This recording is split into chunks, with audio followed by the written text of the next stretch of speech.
powoli możemy zaczynać. Dzień dobry Państwu. Czym jest dobra audiodeskrypcja? Jakie są koszty z nią związane? No i jakie są wyznaczniki tej dobrej jakości? O tym dzisiaj na wykładzie audiodeskrypcja, co musisz wiedzieć, opowie nam, miejmy nadzieję, Justyna Mańkowska, pomysłodawczyni na rzecz rozwoju audiodeskrypcji Fundacja Katarynka.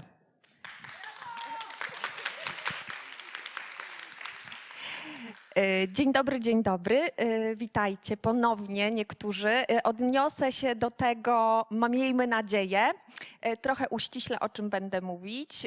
Nie będę mówić tyle o jakości i też powiem dlaczego, ale o tym, co powinniście wiedzieć, żeby przygotować się do albo stworzenia czy zamawiania audiodeskrypcji, albo do organizacji pokazu z audiodeskrypcją.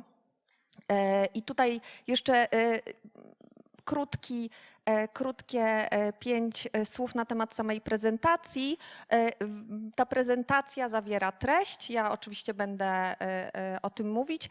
Jest trochę zdjęć, wszystkie z naszych pokazów dostępnych w kinie Nowe Horyzonty. No i ona jest w takich naszych katarynkowych kolorach niebiesko-żółtych. Ania Żurawska wczoraj mnie bardzo fajnie przedstawiła, ale chciałam jeszcze tutaj powiedzieć jeszcze raz, z jakiej pozycji, czy też z jakiej perspektywy do Was przychodzę. Tak jak mówiłam, współprowadzę z moim kolegą już tutaj dzisiaj przywołanym Mariuszem Fundację Katarynka i od 14 lat zajmujemy się właśnie dostępnością kina. Od naprawdę mikropokazów, powiedzmy to jakby szczerze, trochę metodą taką chałupniczą, eksperymentalną, bo tak wtedy było, do, miejmy nadzieję, naprawdę fajnych, otwartych, inkluzywnych pokazów filmowych, na które po prostu lubią przychodzić wrocławianie, akurat w naszym przypadku, bo działamy we Wrocławiu. Współtworzę także portal Adapter. Jeśli o nim nie wiecie, to powiem Wam kilka słów. On działa już 10 lat, to jest też dla mnie wow. I to jest portal VOD dostępny tak naprawdę bezpłatnie, z otwartym dostępem, który wszystkie filmy ma z audiodeskrypcją i napisami dla niesłyszących i coraz więcej materiałów jest także tłumaczone na polski język migowy i tak naprawdę idea powstała wtedy, kiedy kino naprawdę było szczątkowo dostępne, więc chcieliśmy, żeby Adapter przyszedł do odbiorców. Oprócz tego tworzę teraz już niestety mniej audiodeskrypcję właśnie filmową. Miałam okazję też współpracować ze szkołą filmową Wajdy na kierunku development kreatywny, żeby wspierać producentów i chociaż trochę przybliżyć im ten proces audiodeskrypcji, tworzenia audiodeskrypcji, na co powinni zwrócić uwagę właśnie jakby wiedząc o tym w praniu. No i też tutaj myślę, że ważna informacja, jako Fundacja Katarynka była też partnerem projektu badawczego, w trakcie którego powstała aplikacja AudioMovie, która tutaj też jest, jeśli chcielibyście się trochę o niej dowiedzieć. I tak jak mówiłam, postaram się powiedzieć naprawdę w prosty sposób, też w związku z tym, że mamy doświadczenie i tak jak mówiłam wczoraj, żebyście uczyli się na naszych błędach, co jest ważne w tym pokazie, co jest ważne przy zamawianiu audiodeskrypcji od producenta do odbiorcy, między innymi jak zorganizować taki pokaz, ale też, bo to już padało tu wiele razy, gdzie szukać filmów z audiodeskrypcją. W badaniach Bartka wiemy już, że wyszło, że trzeba być detektywem troszeczkę, żeby tą audiodeskrypcję zdobyć. Trochę Wam, mam nadzieję, podpowiem i oczywiście to też już wybrzmiało, jak budować publiczność wokół pokazów z audiodeskrypcją. Mam tylko jeden slajd z tej strony producenckiej i odbiorczej i dystrybutora, ale chciałabym, nie chcę go pomijać, bo wydaje mi się, że ważne jest, żeby te kilka słów wybrzmiało. pamiętamy, że jeśli przygotujemy jako producenci czy dystrybutorzy dobrą audiodeskrypcję, porządną, to ten pokaz po prostu się odbędzie i odbiorca będzie zadowolony i kino będzie zadowolone i nie będzie do nas wracało z jakimiś problemami. Więc mówiąc w skrócie, ta ścieżka wygląda mniej więcej tak. Zamawiam audiodeskrypcję jako producent, czy właśnie w studiu dźwiękowym, czy w jakiejś firmie, organizacji. Mogę być też na przykład tak jak Kino Bez Barier, organizatorem pokazów, mogę być festiwalem i potrzebować tej audiodeskrypcji. Audiodeskryptorka tworzy tekst, który jest współtworzony tak naprawdę z konsultantem, z konsultantką. Potem jest nagranie i możemy dostać właśnie ścieżkę audio, czyli taką audiodeskrypcję solo, którą albo dystrybutor, albo już producent włącza jako suplement do nośnika DCP, który trafia do kina. Ale możemy też, jak się okazuje, ta ścieżka sama audio, właśnie audiodeskrypcja solo, czyli bez ścieżki dźwiękowej, jest nam potrzebna, bo może trafić do aplikacji jako MP3. No ale jeśli mamy platformy VOD albo chcemy, żeby nasz film trafił potem do telewizji, no to musimy też mieć miks, czyli ścieżka dźwiękowa razem z audiodeskrypcją zmiksowana, bo w ten sposób ona może być odsłuchiwana właśnie na portalu VOD. I co tu jest ważne? W kilku słowach, bo mówiliśmy o tej kontroli jakości, kto ma to kontrolować. Według mnie, jeśli masz świadomość paru rzeczy, to dużo mniejsza jest szansa na jakiś błąd. O czym ty jako producent albo dystrybutor, albo organizator zamawiający audiodeskrypcję powinieneś wiedzieć? Przede wszystkim pamiętaj, żeby dostarczyć ten ostateczny film. Rozmawialiśmy już trochę o tym dzisiaj, że czasem to jest na ostatnią chwilę, ale to naprawdę jest bardzo ważne.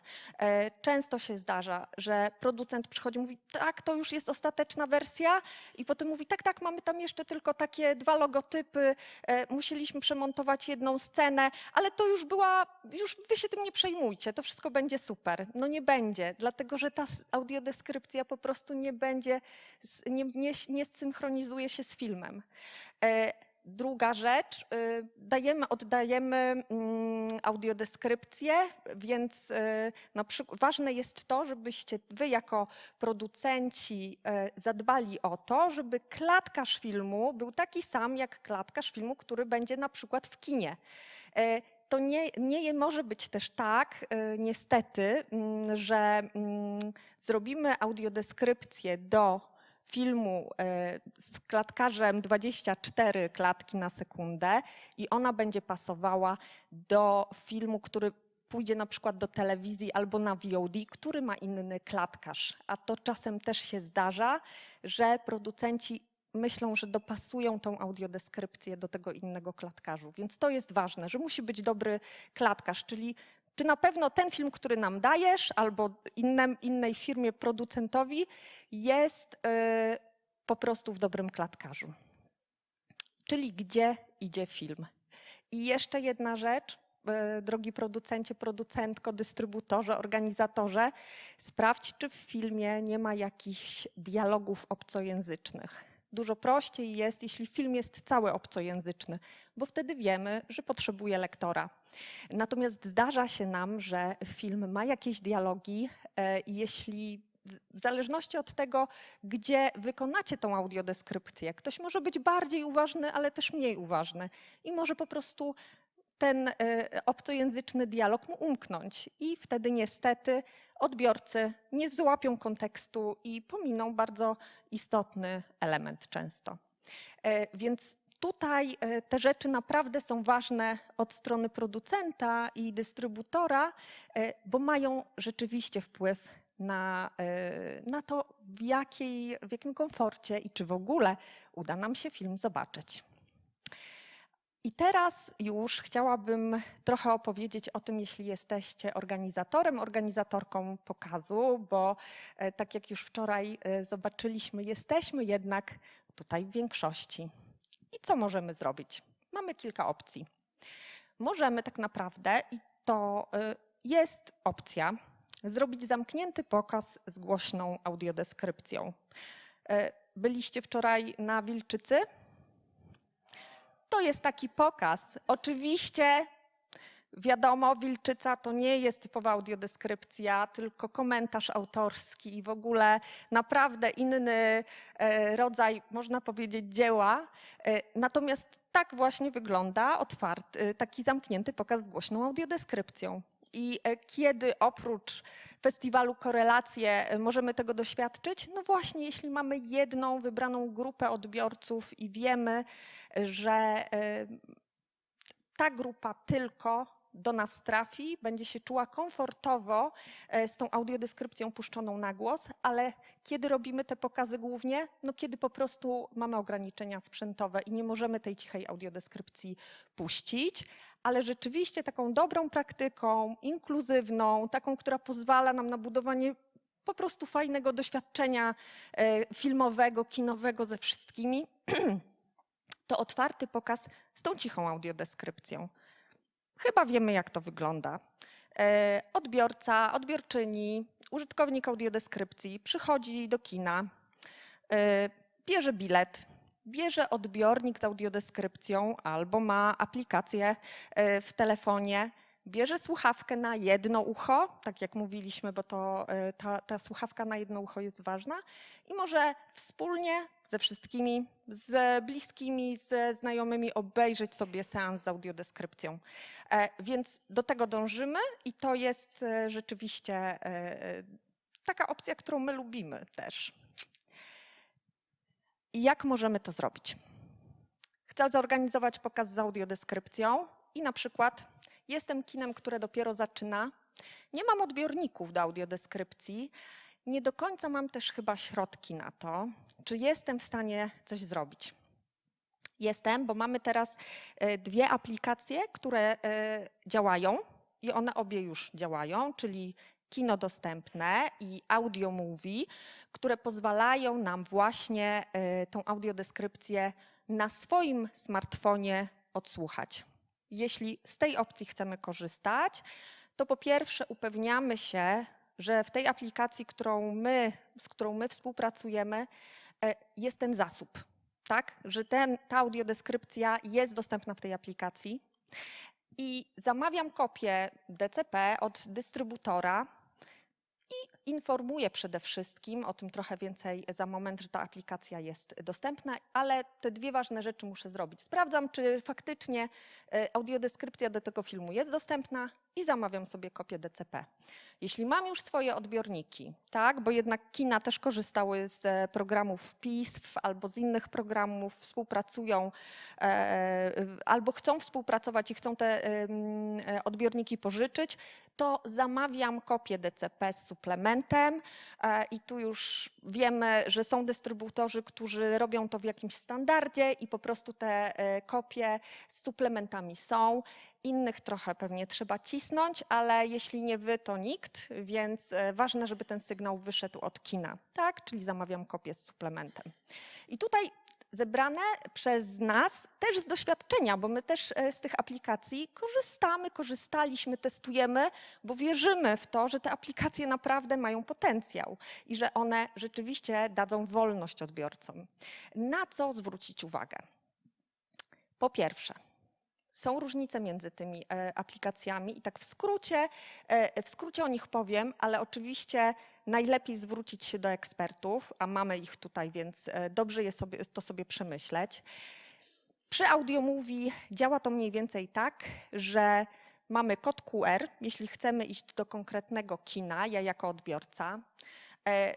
Przez ten kod QR ściągam sobie zasób, czyli ściągam sobie audiodeskrypcję na swój telefon i przychodzę na ten konkretny jeden pokaz, do którego kupiłem bilet i do którego mam ten kod QR i odpalam sobie aplikację, ona mi się już synchronizuje z materiałem i po prostu odsłuchuję audiodeskrypcję.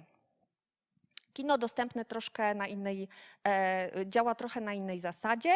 Tam jest rozpoznawanie głosowe, więc jak przychodzę do kina, wchodzę na film, to muszę sobie synchronizować, ten film się musi synchronizować z audiodeskrypcją, musi pobrać się audiodeskrypcja na telefon wtedy, kiedy film startuje, czyli mam jakąś minutę, tak jak mi tutaj pan Jan właśnie wskazał, na to, żeby ten dźwięk się ściągnął i potem jestem w stanie sobie tej aplikacji odsłuchać.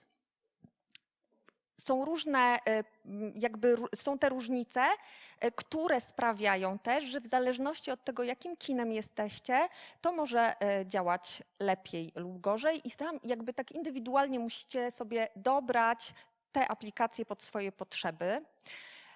Więc jeśli macie super internet albo jeśli w ogóle nie macie problemów z zasięgiem w sali, to właśnie aplikacja Kino Dostępne działa na tej zasadzie, więc będzie prawdopodobnie czymś dla Was. I wtedy wy jako kino właściwie nie ponosicie już żadnych kosztów, tylko musicie zapewnić ten internet albo zasięg. Jeśli natomiast nie jest to taka opcja dla Was, to przy aplikacji Audio Movie potrzebujecie takiego urządzenia. Ono się nazywa czarną skrzynką i ono wysyła takie sygnały do Twojego telefonu, żeby się synchronizował dźwięk, więc musicie zainwestować w czarną skrzynkę. Tutaj już rozmawiałam z Adamem, że jest to mniej więcej wydatek rzędu 5000 taki jednorazowy, który możecie sobie gdzieś tam rozłożyć też w czasie, ale właśnie to jest taka opcja, jeśli na przykład internet Wam do końca nie działa. Więc wracając do tego, co robimy, jeśli organizujecie pokaz z audiodeskrypcją. Musicie mieć infrastrukturę. Albo tą czarną skrzynkę, albo zasięg, albo i Wi-Fi w kinie. Musicie sprawdzić, czy audiodeskrypcja właśnie jest dostępna w aplikacji, czy macie ten zasób i zrobić próbę. I to jest bardzo ważne. Pamiętajcie, że ta aplikacja nie zwalnia nas, organizatorów pokazów, z tego, że wszystko będzie działało samo. To jest ważne, żeby ta próba się odbyła, bo nam też się zdarzało podczas korzystania i organizowania pokazów z aplikacją, że coś nie zadziałało. Że ona po prostu nie wystartowała albo coś się wywaliło, wykrzaczyło, więc trzeba zrobić tę próbę. Warto też pomyśleć, czy nie mieć dodatkowych słuchawek. Na przykład ktoś zapomniał do telefonu słuchawek, warto sobie to rozważyć, czy te słuchawki nie powinny gdzieś tam się znaleźć w waszym zasobie dodatkowe, które możecie wynająć. I rzeczywiście pamiętajcie, że powinna być taka osoba, która będzie wspierać i obsługiwać pokaz. Mimo że jest to taki pokaz właściwie bezobsługowy, ale z doświadczenia wiemy, że pojawiają się nowi odbiorcy, którzy potrzebują sobie to ściągnąć, na przykład aplikację, albo zobaczyć, jak ona działa, że są seniorzy, że coś się wykrzaczy, że naprawdę może się zdarzyć 1000 rzeczy i tak naprawdę to odbiorca nie pójdzie do aplikacji z tymi sprawami, tylko przyjdzie do Was.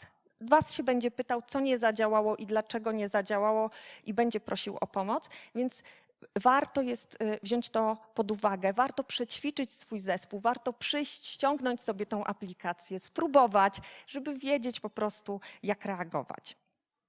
Więc to jest bardzo ważne i wiedzieć właśnie, jak poinformować krok po kroku, co osoba musi zrobić. No i to, co już mówiłam, naprawdę mogą się wydarzyć problemy, nam się wydarzają na różnych pokazach. Przy aplikacji to może się okazać, że ona się właśnie jakoś nie zsynchronizowała, albo się nie odtwarza, może się zawiesić, albo ktoś przyjdzie, właśnie senior, seniorka i nie może pobrać tej aplikacji, więc bądźmy jakby świadomi tego i spróbujmy sobie zrobić takie różne scenariusze w razie gdyby cokolwiek mogło się zadziać. A zadziewa się w różnych sytuacjach i chcę Was o tym jakby zapewnić. Ale możesz też organizować pokaz z odbiornikami i wtedy też nie omijacie lista kontrolna do sprawdzenia rzeczy. Sprawdź infrastrukturę w kinie. W ogóle zanim zaczniesz te słuchawki organizować, sprawdź sobie, czy sprzęt, który masz w kinie, pozwoli ci na wyprowadzenie tej dodatkowej, dyskretnej ścieżki z audiodeskrypcją. Ja nie jestem od tego specjalistą, u nas zajmuje się tym Mariusz, więc ja tylko powiem, że zawsze mówię, że jeśli macie stary projektor, to być może potrzebujecie bulbulatora, który sprawi, że ten dźwięk będzie wychodził na zewnątrz do słuchawki i mówię, i zadzwońcie do Mariusza, bo on wam wyjaśni, co to jest. Natomiast prawda jest taka, że nie każdy po prostu projektor może z tą audiodeskrypcją, właśnie może pozwolić wam na tą dyskretną audiodeskrypcję i wyprowadzenie dźwięku, więc to na pewno trzeba sprawdzić, ale właśnie są bulbulatory. Można to załatwić, nawet jeśli nie macie jakby w planach kupienia nowego projektora, to jest ok. I tutaj bezwzględnie musimy mieć osoby, które pomogą nam z odbiornikami, które wiedzą, jak się tym posłużyć. I naprawdę tak jest. Przychodzą odbiorcy, proszą często, bo boją się na przykład włączyć odbiorników. Nie wiedzą, czy to zadziała, nie wiedzą, czy jest na tym kanale. Więc musimy wszystko jakby sobie to przygotować i pomóc wesprzeć tych odbiorców. I to jest zawsze taki element, że na przykład dobrze mieć więcej obsługi, wolontariuszy, żeby to poszło nam sprawnie, bo ten moment przed wejściem na salę kinową to jest ten moment, kiedy nam się robi wąskie gardło, zbiera się grupa i wszyscy chcą naraz wziąć odbiornik, włączyć go, sprawdzić, czy on działa, więc tutaj to jest ważne, żeby o tym pamiętać. Ale co ważniejsze, jeśli jesteście kinem i macie takie ogólnodostępne właśnie pokazy, macie te odbiorniki i chcecie, żeby na przykład na ten konkretny pokaz przyszła grupa osób z niepełnosprawnością, pamiętajcie o tym, że nie wystarczy zwykła rezerwacja biletów. Musicie jeszcze zbierać zapisy na te odbiorniki, żeby wiedzieć, ile ich wydać, ile ich wynająć i żebyście nie przestrzelili na przykład z liczbą wynajmowanych odbiorników, ale gorsza sytuacja jest wtedy, kiedy macie mniej odbiorników i więcej odbiorców. Więc tutaj rzeczywiście te zapisy naprawdę są ważne,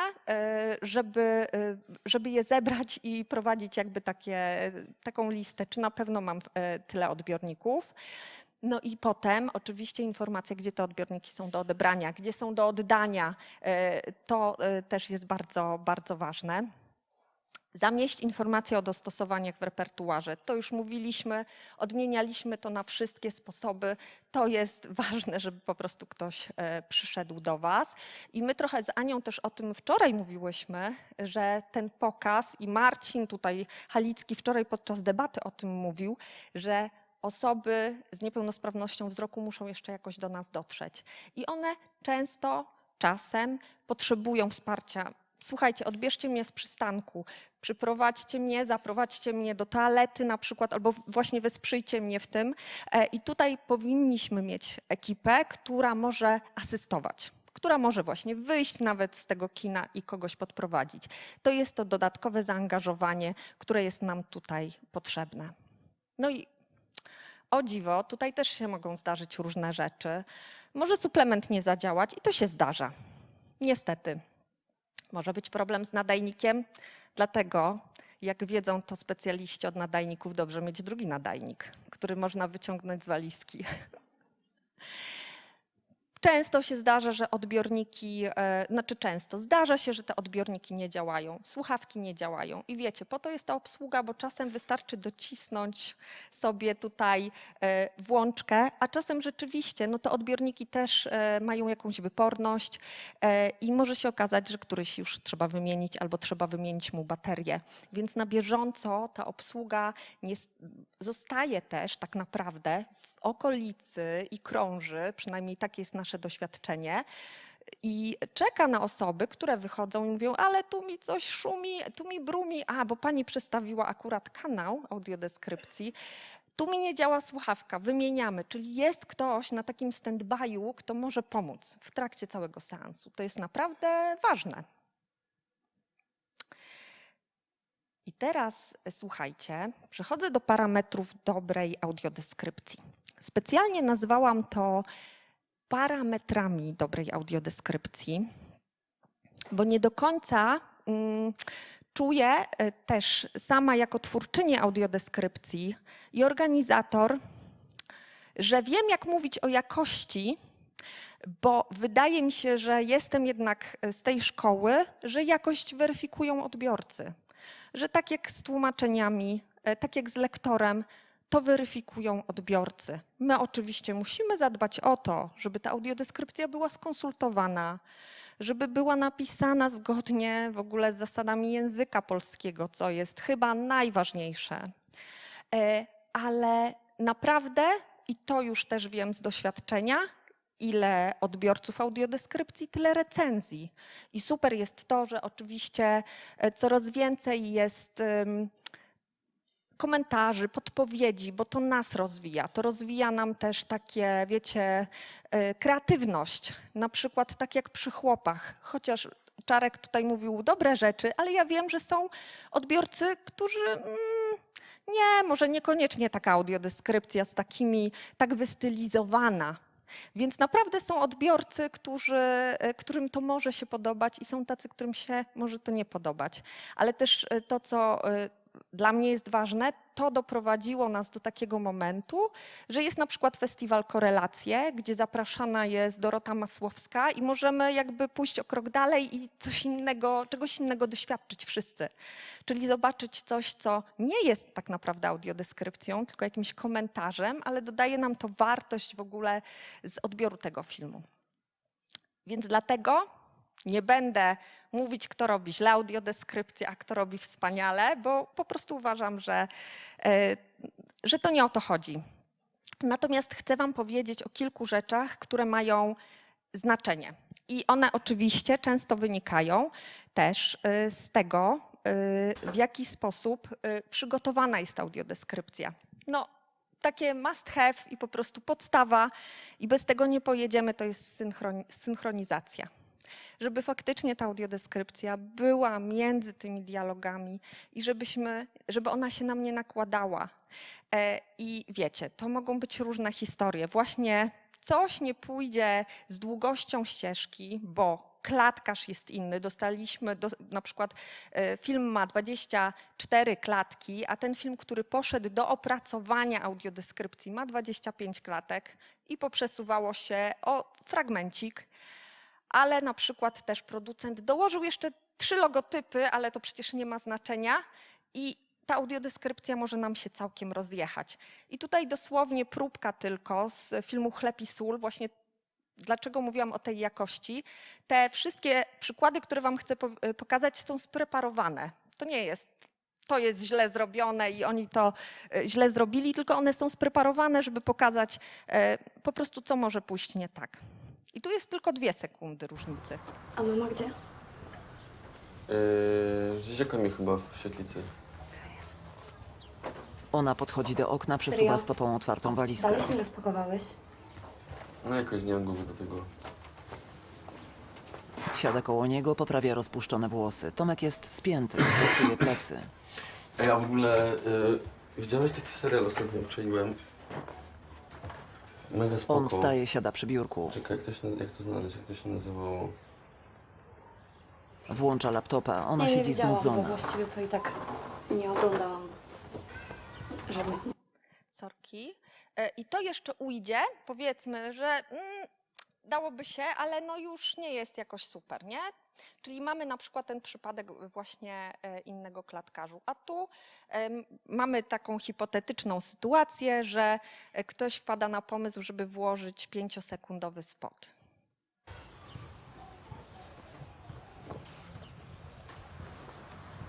Ona podchodzi do gdzie? okna, przesuwa stopą otwartą walizkę. Z dzieciakami chyba w świetlicy. Serio? Siada koło niego, poprawia Dalej się nie rozpuszczone włosy. rozpakowałeś? Tomek jest spięty, No prostuje jakoś nie mam plecy. głowy do tego.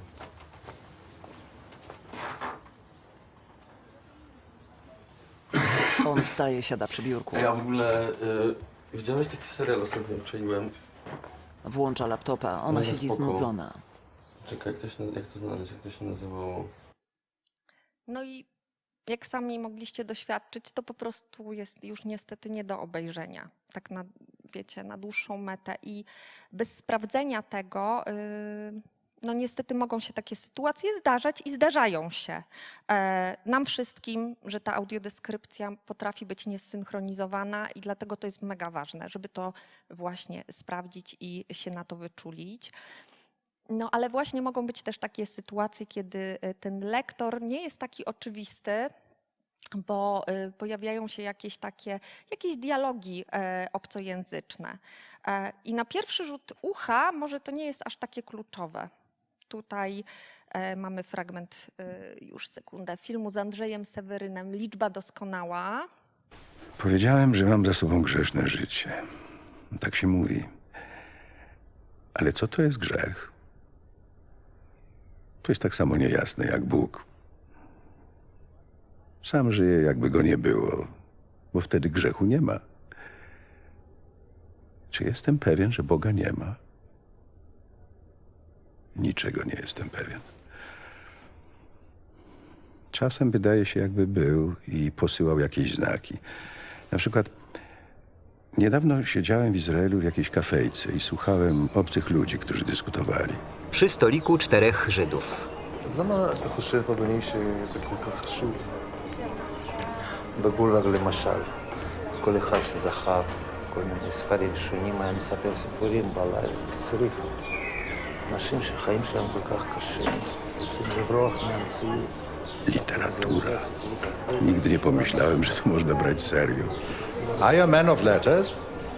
No, I'm an engineer, but I like reading. And you?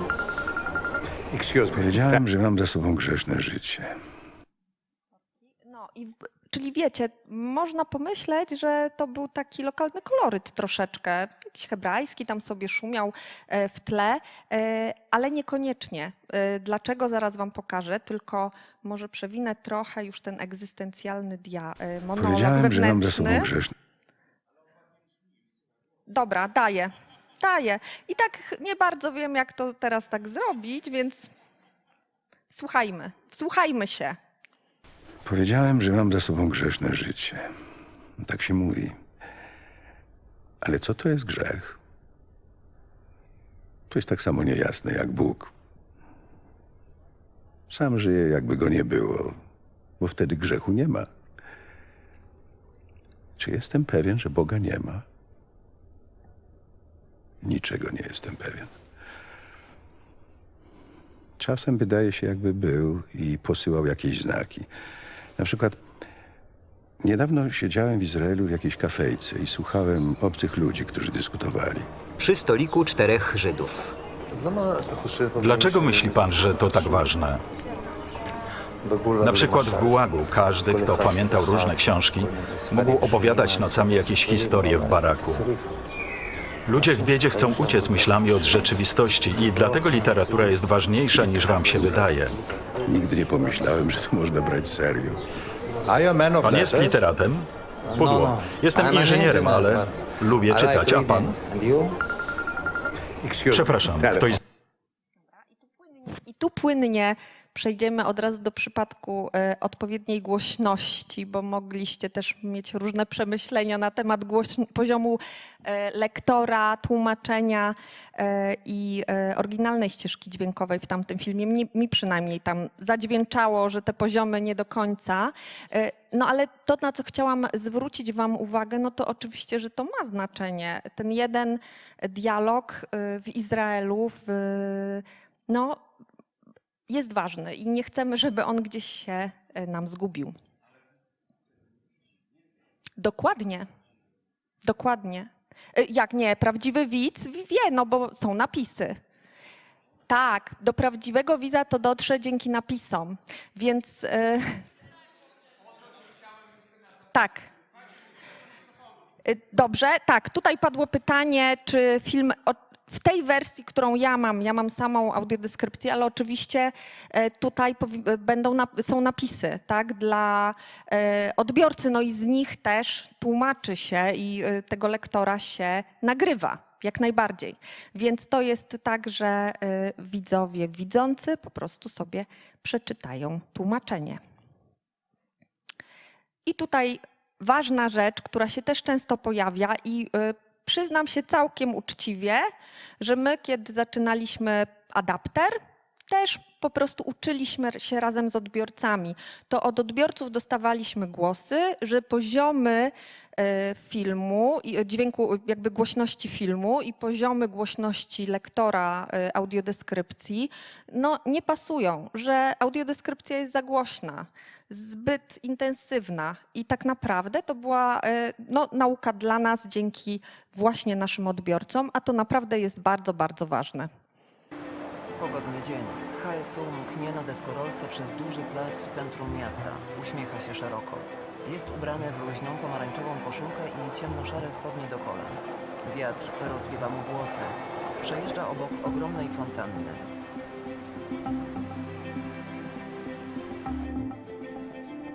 Wbiega po schodach. Otwiera przeszklone drzwi szkoły.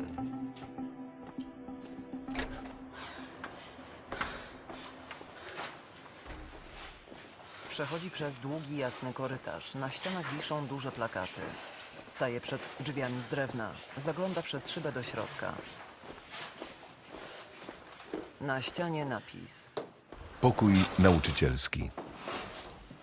Przesuwa drzwi, wchodzi do środka, staje przy biurku. Przy nim szczupły mężczyzna w okularach. Gdzie jest lista kontaktów? Ale nie wiem, czy mogę... Pogodny dzień.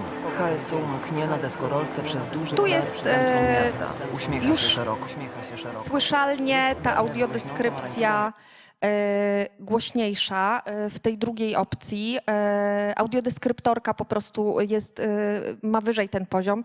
I oczywiście jedna rzecz to jest ścieżka dźwiękowa, ale właśnie jak mamy lektora, voice-over, jak to się mówi, i te poziomy między tymi głosami, lektorem i audiodeskryptorką są różne, no to jest już naprawdę trudne do odbioru, trudne w odbiorze, więc to jest bardzo ważne, żeby zwracać na to uwagę.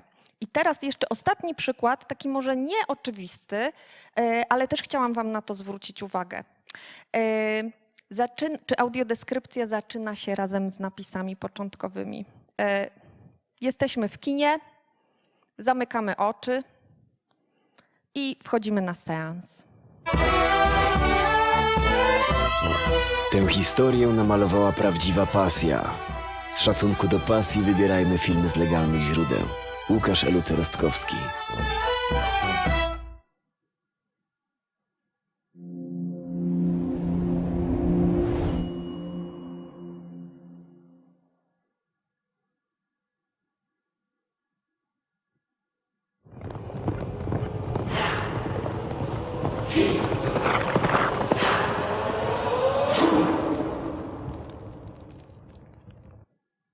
Zamknęliście oczy?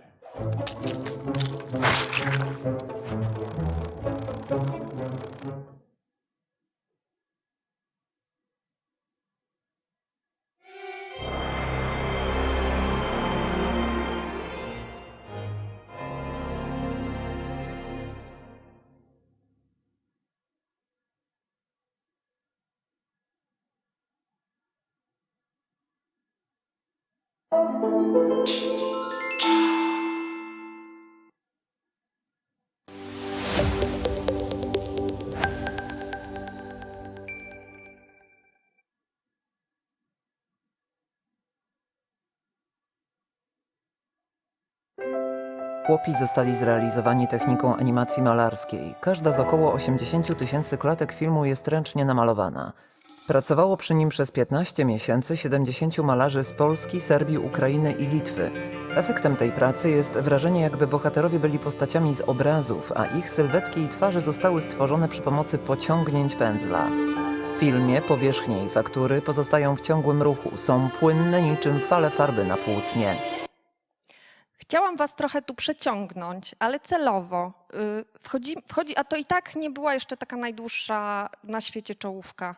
Wchodzisz do kina, po prostu masz sobie odbiorniczek do audiodeskrypcji, siadasz i czekasz te długie, ciągnące się minuty i nie wiesz, czy działa ci ten odbiornik z audiodeskrypcją, czy ta aplikacja zażarła, czy już masz biec i machać do obsługi, że to nie działa.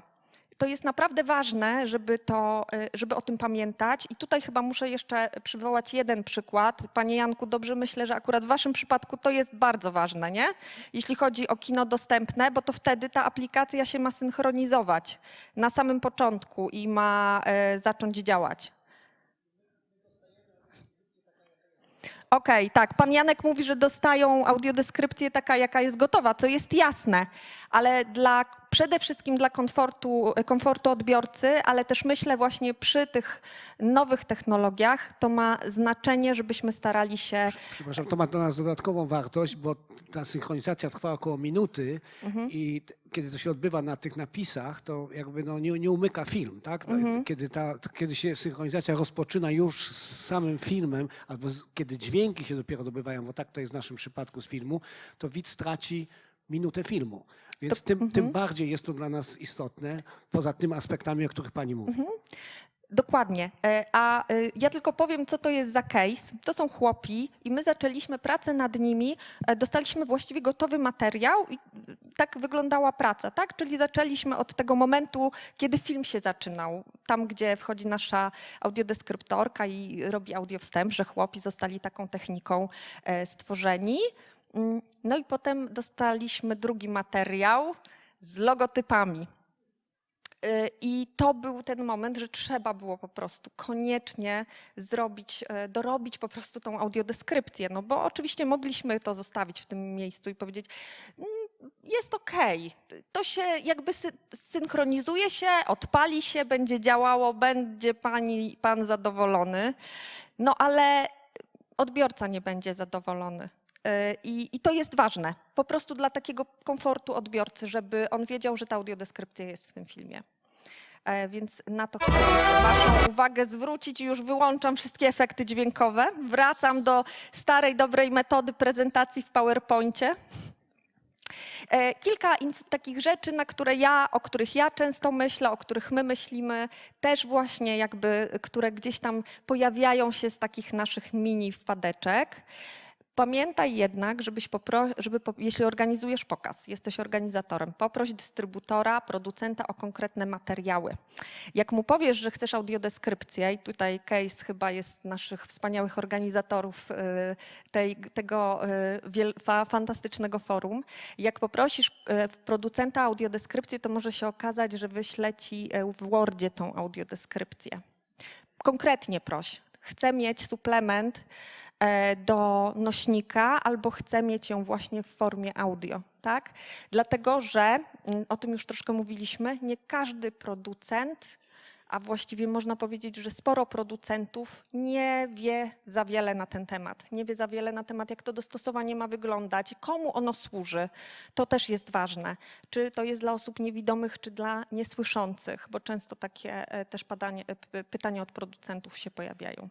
Nie pomijaj prób technicznych. Tu już mówiliśmy o pielgrzymce 400 osób z piętra 0 na piętro 3, bo nie zadziałała nam audiodeskrypcja na dużej sali. Naprawdę te próby techniczne to jest złoto, ratują nas przed różnymi sytuacjami. Przywołam tu też taką sytuację z festiwalu Dogs Against Gravity sprzed kilku lat, gdzie też my byliśmy współorganizatorem tej jakby pokazu z audiodeskrypcji i też próba nie została niestety zrobiona tak, jak my byśmy sobie tego życzyli, czyli odpalony został film, odpalona audiodeskrypcja i był to, słuchajcie, premierowy taki duży pokaz, gdzie wiecie, wszyscy mieli usłyszeć tą audiodeskrypcję w słuchawce. No i się niestety nie udało. I to była trudna sytuacja bardzo i dla organizatora festiwalu, i dla wszystkich zaangażowanych, więc te próby są bardzo, bardzo, bardzo ważne. No i po raz kolejny, bo to też jest sytuacja sprzed kilku tygodni, nasze wspólne doświadczenie tutaj z Zamkiem. Sprawdź, czy film obcojęzyczny ma polskiego lektora i była rzeczywiście taka sytuacja, że film poleciał najpierw w Zamku i okazało się, że jest to film, w którym 2/3 dialogów są w obcych językach, francuskim i angielskim i nie ma lektora. Ups. Dla nas na szczęście, dla was na bardzo duże nieszczęście jest Instagram. Ktoś się podzielił informacją na Instagramie, my to zobaczyliśmy. O rety, jest piątek, nie udał się pokaz, mamy czas do niedzieli, mamy wyprzedane 180 biletów. Co tu zrobić? Na szczęście udało nam się porozumieć, ale to też była oczywiście duża praca, żeby znaleźć studio dźwiękowe, które zrobiło tę audiodeskrypcję, żeby ją dograć. I rzeczywiście w niedzielę już udało się zrobić pokaz z lektorem, z nowym suplementem, ale to był duży stres i to się może zdarzyć. I teraz ważna rzecz, skąd pozyskać audiodeskrypcję? Słuchajcie, tu już to wielokrotnie padło, że to nie jest takie proste. Taka prawilna, dobra droga, którą my uważamy, że jest idealna i mamy nadzieję, że ona nie dotyczy tylko wybranych dystrybutorów, tak jak Nextfilm na przykład, który tutaj rzeczywiście mówi, że kładzie na to nacisk. To jest, idziemy do dystrybutora, bierzemy licencję na pokaz, dostajemy nośnik z suplementem i możemy spokojnie odetchnąć po oczywiście zrobieniu prób, odbiorniki i tak dalej i sobie zobaczyć wspólnie film na otwartym pokazie. Druga droga, już bardziej skomplikowana, to dotrzeć do producenta, bo ten producent, tak jak rozmawialiśmy, ma obowiązek tą audiodeskrypcję zapewnić, ale już nośnika nie musi zapewniać, już tych suplementów na nośniku nie musi zapewniać, więc wtedy właśnie to może być audiodeskrypcja w formie pliku Word, może być w jakimś dziwnym formacie, musimy zastanowić się, czy możemy go jakoś na ten nośnik dostarczyć i to już jest trudniejsze. A trzecia droga, i ona też działa, to jest zwrócenie się do NGO-sów, do organizatorów pokazów, które same czasem na własny koszt robią jeszcze nośniki, które organizują pokazy i które rzeczywiście też tworzą te dostosowania. Więc taka praktyka jest teraz i ja mogę powiedzieć, że my tak właśnie też czasem robimy. Pierwsza rzecz to jest zawsze dystrybutor. I zawsze rzeczywiście szukamy u dystrybutora najpierw materiałów. I to wam polecam. Piszemy do dystrybutorów 5, pytamy się, jakie mają nowości z audiodeskrypcją, czy możemy dostać nośnik. Wtedy czasem zaczyna się taka nerwowa wymiana zdań. Jeszcze nie ma nośnika, będzie za jakiś czas, nie wiemy kiedy, ale dzięki temu na przykład udaje nam się to zrobić. To jest nasza pierwsza droga, ale jeśli widzimy, że nie ma tego nośnika albo nie wiemy, co pokazać, to na przykład do fundacji, do Kina Bez Barier i pytamy też inne NGO-sy o to, czy mają właśnie materiały. O czym warto pamiętać i jaka to jest droga? Co my robimy? Sprawdzamy najpierw naprawdę nawet, jakie są premiery filmowe w tym roku filmów polskich dofinansowanych przez PISF. Robimy sobie listę tych filmów i sprawdzamy, słuchajcie, to i to dofinansowane przez PISF, premiera w kwietniu, maju i tak dalej. Będziemy szukać dostosowań. Polski czy zagraniczny? Tak jak już rozmawialiśmy. Jeśli jest polski, no to duża szansa, że właśnie jest dofinansowany przez PISF i będziemy mieć do niego prędzej czy później dostosowania. Czy film jest stary czy nowy? Słuchajcie, niestety prawda jest taka, że dużo starych filmów, naprawdę super, nie mamy szansy pokazać z audiodeskrypcją. Szczególnie jeśli są to jakieś filmy zagraniczne. Dlatego, że dystrybutor już dawno wycofał wszystkie nośniki i nie może nam ich na przykład dać. Są tacy dystrybutorzy, którzy mówią, słuchajcie, fajnie, że film jest na Blu-rayu, ale my zgadzamy się, żeby w kinie pokaz był tylko na nośniku DCP. On już jest dawno w Londynie w naszym archiwum i nie wydamy wam go i nie wydamy wam go, żebyście zrobili audiodeskrypcję. Więc warto się zastanowić 2 razy, czy rzeczywiście chcecie ten film pokazać, bo może być problem. I tu już wielokrotnie też padło blockbustery. Niestety, z doświadczenia, to jest droga przez mękę. Naprawdę zdarzają się jakieś pokazy. Wydaje mi się, że Festiwal Muzyki Filmowej miał takie szczęście w Krakowie, że pokazywał chyba Gwiezdne Wojny, taki tytuł. Regino, patrzę na ciebie. Czy to były Gwiezdne Wojny? Albo Star Trek, przepraszam. I jeszcze jakiś film. Ale to była naprawdę droga przez mękę. Więc to jest też, 2 razy pomyślcie, czy chcecie o to walczyć i starać się. Kolejna rzecz, którą musicie sobie sprawdzić na checkliście i tutaj też już słyszeliśmy głosy, film dla dzieci. Tych filmów dla dzieci naprawdę jest mało i to jest też problem. To też będzie poszukiwanie materiałów dostępnych. No tak jak mówiłam, nie mamy bazy filmów z audiodeskrypcją i to jest niestety nasz problem. Ale mamy różne sposoby, żeby te filmy znaleźć. Bierzcie, róbcie fotki i korzystajcie z tych patentów, bo praca detektywistyczna naprawdę jest uciążliwa. Lista tytułów dofinansowanych przez FIPISF. Pierwszy adres. Drugi, adapter. Zapraszam Was, jeśli oczywiście organizujecie pokazy, ale nie chcecie albo niekoniecznie pokazujecie filmy najnowsze, to na adapterze jest dużo takich filmów z dostosowaniem, więc możecie sobie sprawdzić, czy dostosowanie w ogóle do tego filmu jest. I teraz to, co ja powiem, jaka jest droga. Piszecie do nas i my chętnie możemy Wam te dostosowania jakby się nimi po prostu podzielić. Ale oczywiście jest jeszcze taka kwestia, że one mogą wymagać jakiejś modyfikacji. Może trzeba je będzie przenieść na inny nośnik. Może trzeba będzie właśnie je jakoś przekodować i to już wymaga pracy i pieniędzy. Więc to może kosztować nie sama licencja, ale po prostu kwestia właśnie przygotowania nośnika. Jest jeszcze taki inny portal, gdzie jest bardzo dużo tych filmów. To jest 35 mm, zdaje się, on się tak nazywa. I to jest portal wytwórni filmów dokumentalnych i fabularnych. I tam jest bardzo dużo materiałów i też naprawdę sporo ma dostosowania. Więc tam też możecie zerknąć. Ale oczywiście z nimi, z wytwórnią musicie już indywidualnie rozmawiać na ten temat.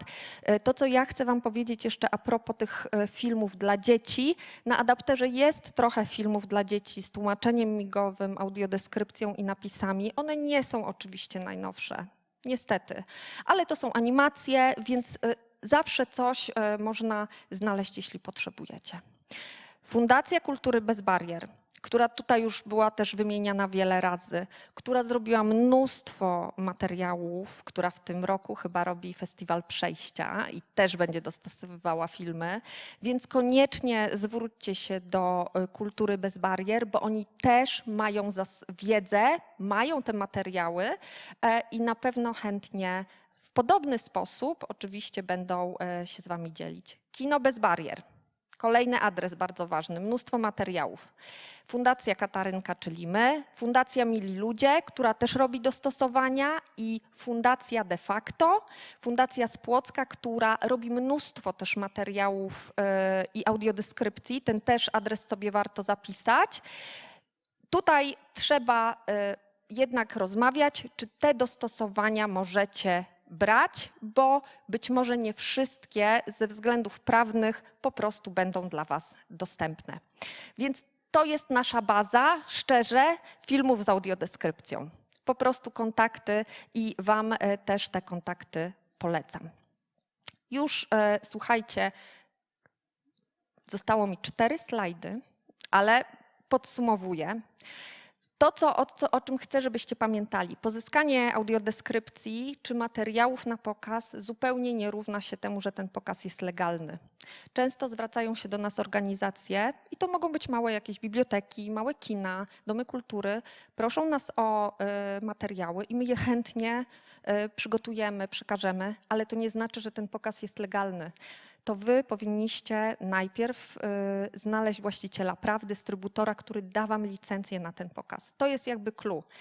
I od tego właściwie trzeba zacząć, żeby na przykład rozmawiać potem z nami i z różnymi właścicielami audiodeskrypcji. To jest bardzo ważne, ale jest oczywiście jeden taki wytrych, czy też droga, jeśli naprawdę zależy Wam na jakimś filmie, chcecie go pokazać, nie wiecie do końca skąd pozyskać te prawa i macie też po prostu swoją grupę odbiorców niewidomych, możecie skorzystać z artykułu 33 prim prawa autorskiego. Co to znaczy? To znaczy, że jest taka opcja przygotowania audiodeskrypcji do filmu, do którego praw może niekoniecznie macie albo nie macie jak zapytać, bo prawa gdzieś są w bliżej nieokreślonym miejscu. Jeśli organizujecie pokaz, który jest bezpłatny, nie czerpiecie z tego żadnych korzyści, jest zamknięty i tylko dla tej grupy odbiorców, która korzysta z audiodeskrypcji, to wtedy możecie zrobić taką audiodeskrypcję trochę jednak na własną odpowiedzialność. Ja bym to tak ujęła. Ale jest to dopuszczalne. Jest ten artykuł i on rzeczywiście pomaga oglądać czasem filmy, do których nie ma szans na licencję. Po prostu nie ma szans. To, co chciałabym jeszcze powiedzieć na końcu. Mówiliśmy tu o aplikacjach, mówiliśmy tutaj o odbiornikach. Słuchajcie, trzeba różne rzeczy wziąć pod uwagę, jeśli myślicie o tych rozwiązaniach. Skalę waszego działania, czyli czy na pokaz przyjdzie 150 osób i wszystkie będą chciały odpalić aplikację na przykład w tym samym czasie w telefonie i będziecie chcieli w ten sposób to zrobić, czy chcecie robić pokazy, na które po prostu będzie można przyjść i sobie tak jakby niepostrzeżenie tej aplikacji posłuchać w taki wolny sposób. Warto pomyśleć też przy tych rozwiązaniach, które sobie przygotowujecie, jaką macie publiczność. Czy to są osoby nawet w mniejszych miejscowościach, czy są wykluczone cyfrowo, czy zapraszacie seniorów, czy zapraszacie dzieci na pokazy. Słuchajcie, wtedy niestety ta aplikacja w telefonie to może nie być rozwiązanie dla wszystkich. I my to wiemy, mamy panią Sabinę, pana Romana, którym po prostu włączamy odbiorniki, zakładamy audiodeskrypcję na ucho, oni się czują bezpiecznie i mogą sobie korzystać w ten sposób z odbiorników. I tak chcę to tu tylko zostawić, że ważne jest po prostu, żebyście jednak zerknęli na swoich odbiorców przy tym, jak sobie planujecie te rozwiązania. I to, co chciałam też powiedzieć, że ta dostępność to jest połowa sukcesu. To, co mam nadzieję już wybrzmiało, że właśnie tego idealnego rozwiązania nie ma. Są rozwiązania bezpłatne, ale może nie dla każdej grupy odbiorców. I o tym musicie pamiętać. To, czym ja mogę się z wami podzielić, to naprawdę próba jakby dwutorowego wprowadzania tej dostępności. I są takie kraje jak Francja na przykład, gdzie kina mają i odbiorniki, i 2 różne czy 3 różne aplikacje, które działają, dlatego że każdy może korzystać z tego, co jest mu po prostu lepsze, bardziej komfortowe. I tutaj przy dostępności dałam jeszcze ostatni punkt, cykle specjalne ze znakiem zapytania. Chciałam się trochę odnieść do tego, o czym rozmawiamy. Wszyscy wiemy, że nie chcemy robić getta. Zależy nam na tym, żeby te pokazy były włączające, inkluzywne, żeby właśnie każdy mógł sobie przyjść i poczuć tę wolność korzystania z pokazu. Ale chciałabym też wam przypomnieć, że wszyscy, jak jesteśmy organizatorami, organizujemy pokazy sprofilowane pod konkretną publiczność, z jej konkretnymi preferencjami i potrzebami.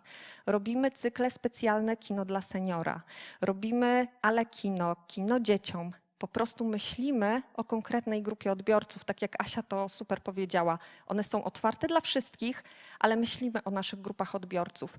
I chciałabym, żebyście o tym też pomyśleli w kontekście tego, że mówiliśmy tu o dostępności, która się opłaca. Żeby ta dostępność się opłacała, to ta publiczność musi do was przyjść. Samo się to nie wydarzy. I to jest druga połowa sukcesu pokazów z audiodeskrypcją, budowanie publiczności. W moim odczuciu i myślę wielu osób, które tu są, to jest też druga połowa pracy, którą wykonujemy. Jest to naprawdę czaso- i pracochłonne. O tym mówiła też Asia dzisiaj na swoim warsztacie. Relacje z odbiorcami. Ja myślę, że dla mnie ta grupa seniorska to jest fajne porównanie. Naprawdę, bo to jest podobna motywacja do przychodzenia do kina, relacje, spotkanie i z mojego punktu widzenia ta grupa odbiorców, która przychodzi do nas do kina z niepełnosprawnością wzroku, potrzebuje tego samego. Potrzebuje kontaktu, relacji, co ważniejsze, potrzebuje stałej i dobrze dobranej pory pokazów, tak żeby nie wracać po nocy, żeby to było dobrze wpasowane w ich rytm dnia. Fajne są działania wokół seansów. Naprawdę to jest super. Spotkania z ciekawymi ludźmi, z psychologami, z, nie wiem, twórcami. To naprawdę świetnie przyciąga tą naszą publiczność. Różne kanały komunikacji, to już wybrzmiało. Słuchajcie, my z naszymi odbiorcami i to w zależności od osoby komunikujemy się przez telefon, przez SMS-a, przez newsletter, przez maila, przez Facebooka. I mamy zapisane nawet w bazie kontaktów, z kim, w jaki sposób najlepiej się spiknąć, dlatego że to jest rzeczywiście bardzo ważne, żeby różne te kanały komunikacji wybrać. Czytelna informacja, jaka sala, gdzie się znajduje, data, ile trwa pokaz. Im więcej tej informacji, to jest naprawdę jakby dla nas też sukces, żeby to zrobić. I to, co mówiłam, gdzie odebrać odbiorniki i gdzie zgłosić liczbę odbiorników. Asysta i przede wszystkim słuchanie naszych odbiorców. Ja sobie na szybko policzyłam, że na naszych pokazach w zeszłym roku my jako fundacja, a muszę wam powiedzieć, że zbieramy zapisy równolegle z kinem. Jest pula biletów, która jest dostępna u nas i pula biletów, która jest dostępna w kinie. Robimy 10 pokazów mniej więcej w roku, tak że wakacje idą swoim torem. No i my tak jakby zarezerwowaliśmy 1500 biletów dla naszych odbiorców i myślę, że 1/3 obok tego to jest my 2/3, a 1/3 kino jeszcze dodatkowo. Więc te działania przynoszą efekt, ale to jest bardzo, bardzo ważna część naszego działania w kierunku audiodeskrypcji. Ja już kończę. Bardzo wam dziękuję za wysłuchanie i nie ma już czasu chyba niestety na pytania. To ja może dodam, że faktycznie trochę wyszliśmy poza ramy, ale myślę, że wszyscy jesteśmy zgodni, że była to wielka wartość. Kolejny twój wykład bardzo serdecznie dziękujemy. Dziękujemy też naszym tłumaczkom, które są dzisiaj z nami. Marta Jaroń, Agnieszka Bastrzyk. Serdecznie dziękujemy. Justyna, nie wiem, czy widziałaś zza tych świateł, nie wszyscy zamknęli oczy, ale zdarzały się wyciągnięte notatniki i tworzenia fotorelacji, także bardzo Państwu dziękujemy za tą obecność tutaj. Teraz zapraszamy na lunch, ale zanim Państwa wypuszczę, to poproszę tylko o punktualność, bo kolejny panel, kolejną prezentację zaczynamy równo o 15:00 i będą to krótkie, 10-minutowe prezentacje, także warto przyjść 2 minutki wcześniej. Dziękuję.